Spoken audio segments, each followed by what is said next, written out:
అధికారం ఉంటే వీరభద్రాలయం లేకపోతే ఉత్తభద్రాలయం అన్నట్టుంది ఆ పార్టీ నేతల పరిస్థితి. గత ఎన్నికల ముందు వరకు తమను మించిన వారు లేరన్నట్లు ప్రవర్తించిన నేతలు ఇప్పుడు పత్తా లేకుండా పోయారు.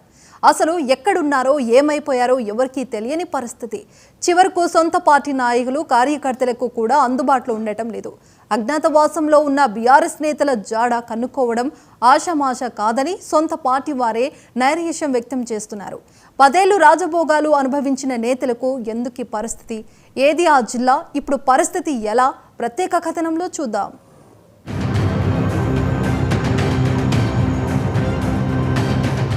ఉమ్మడి నిజామాబాద్ జిల్లాలోని మెజార్టీ నియోజకవర్గాలలో బీఆర్ఎస్ పార్టీ పరిస్థితి దయనీయంగా మారింది.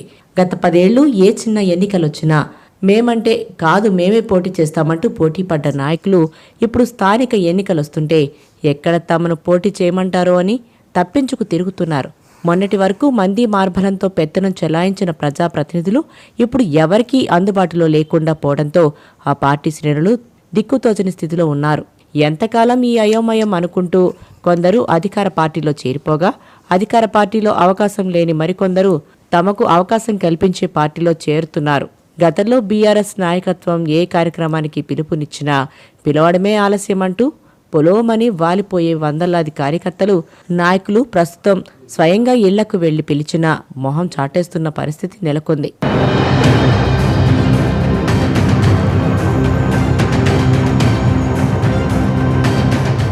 గత అసెంబ్లీ ఎన్నికల్లో ఉమ్మడి నిజామాబాద్ జిల్లాలో ఉన్న 9 నియోజకవర్గాలకు గాను 7 చోట్ల బీఆర్ఎస్ పార్టీ పరాజయం పాలైంది. బాన్సువాడ, బాల్కొండ నియోజకవర్గాల్లో బీఆర్ఎస్ గెలుపొందింది. చావు తప్పి కన్ను లొట్టపోయినట్లు 2 చోట్ల గెలిచామనే సంతృప్తికి అవకాశం లేకుండా పోయింది. బాన్సువాడలో గెలుపొందిన రాజకీయ భీష్మాచార్యుడు పోచవరం శ్రీనివాసరెడ్డి అధికార కాంగ్రెస్ పార్టీ పిలవగానే వెళ్లి కండువా కప్పేసుకున్నారు. పెద్దాయన వెళ్లిపోయిన దిగ్భ్రాంతి నుంచి ఇప్పటికీ కోలుకోలేకపోతున్నారు. మరోవైపు మాజీ సీఎం కేసీఆర్ కుమార్తె ఎమ్మెల్సీ కవిత అండగా ఉంటారనే ధీమా కూడా కార్యకర్తలో కనిపించని పరిస్థితి నెలకొంది. 10 ఏళ్ల పాటు నిత్యం సందడిగా నిలిచిన బీఆర్ఎస్ పార్టీ కార్యాలయం, ఎమ్మెల్సీ కవిత క్యాంప్ ఆఫీసు సైతం కార్యకర్తలే కాదు, సందర్శకులు కూడా లేక వెలవెలపోతున్నాయి.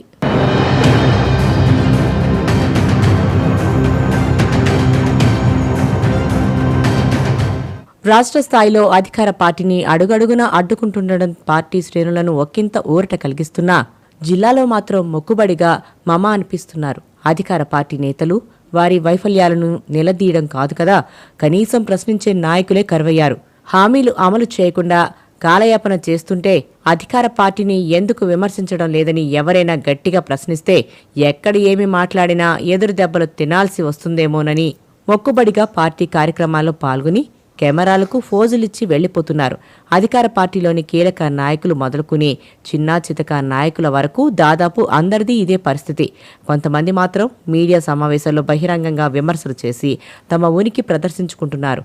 ఎన్నికల ముందు ఎన్నో హామీలిచ్చి ఏడాది పూర్తయినా అమలు చేయక కాలయాపన చేస్తుండడంపై జనం గగ్గోలు పెడుతున్నా బీఆర్ఎస్ పార్టీ బడా నాయకులు ఉలుకు పలుకు లేకుండా ఉంటున్నారు. బీఆర్ఎస్ పార్టీకి పెద్ద దిక్కుగా మిగిలిన మాజీ ఎంపీ, ప్రస్తుత ఎమ్మెల్సీ కల్వకుంట్ల కవిత హాజరయ్యే కార్యక్రమానికి మాత్రం టెన్షన్గా వచ్చి హాజరు వేసుకుంటున్నారు. ఒకరిద్దరు మాజీ ఎమ్మెల్యేలు అడపాదడపా హాజరవుతున్నారు.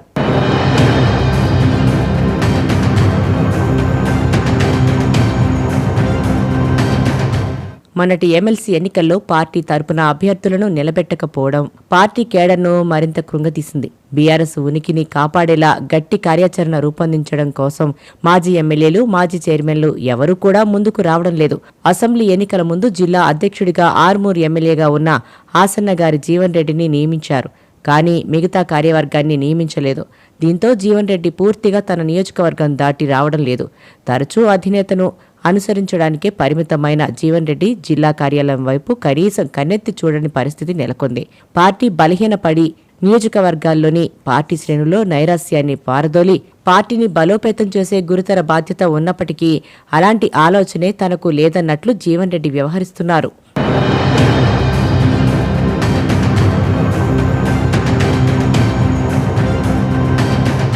పార్టీ అధికారంలో ఉన్న 10 ఏళ్లు తమకు ఎదురు లేదన్నట్లు ఎక్కడకు వెళ్లినా గులాబీ కండువా వేసుకుని హల్చల్ చేసిన కొందరు నేతలు ఇప్పుడు కండువా వేసుకోవడమే మర్చిపోయారు. అంతేకాదు అధికార పార్టీ నేతలు తప్పిదాలను ఎత్తి చూపేందుకు కనీసం మీడియా సమావేశాలైనా ఏర్పాటు చేయమంటే మొహం చాటేస్తున్న పరిస్థితి నెలకొంది. కేవలం మొక్కుబడిగా అధికార కాంగ్రెస్ పార్టీని విమర్శిస్తూ వాట్సాప్ సందేశాలు పంపిస్తూ తమ ఉనికిని చాటుకునే ప్రయత్నాలు చేయడం పార్టీ శ్రేణులను నిరాశకు గురిచేస్తుంది. గతంలో ప్రజాప్రతినిధులు, మాజీ ఎమ్మెల్యేలను నీడలా అనుసరించే వందలాది మంది నాయకులు, కార్యకర్తలు ఇప్పుడు ఎక్కడున్నారో, ఏమైపోయారో తెలియడం లేదు. నేతల చుట్టూ ఉండే మంది మార్బలం ఇప్పుడు మచ్చుకైనా కనిపించడం లేదు.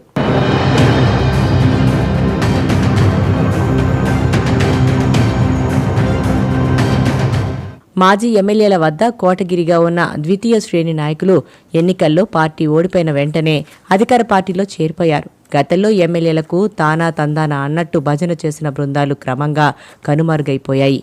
నేతల కుటుంబీకులు, తనయుడు కోటరీతో విసిగిపోయిన కేడర్ ఇతర పార్టీల్లో చేరిపోయారు. దీంతో ప్రభుత్వ వైఫల్యాలను, అమలు చేయని హామీల గురించి ప్రజాక్షేత్రంలోకి వెళ్లి ప్రశ్నించే నాయకులే కరువయ్యారు. అధికారంతో సంబంధం లేనట్లు ఇప్పటికీ బీఆర్ఎస్ పార్టీకి కట్టుబడి ఉండటం పార్టీ అభిమానులకు ఊరట కలిగిస్తోంది.